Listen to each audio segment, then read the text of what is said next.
Hello friends, आज आपण बनवणार आहोत ॲव्होकॅडोचं सलाड।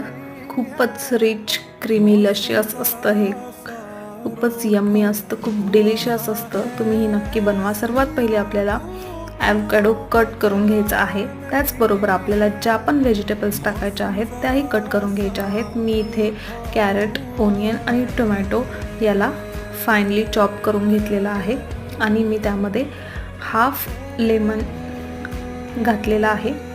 त्यामध्येच मी सॉल्ट, ऑरिगॅनो आणि पेरी पेरी मसाला घातलेला आहे। तुमच्याकडे पेरी पेरी मसाला नसेल तर तुम्ही रेड चिली पावडरही घालू शकता। इथे मी 1 चमचा व्हर्जिन कोकोनट ऑइल घातलेला आहे। तुम्ही ऑलिव्ह ऑइलही घालू शकता किंवा मग स्किप केलं तरीही चालेल। अशा प्रकारे या सर्व मिश्रणाला आपल्याला हलक्या हाताने मिक्स करून घ्यायचं आहे आणि आपलं ॲव्होकॅडो सलाड रेडी आहे। Like, share and subscribe.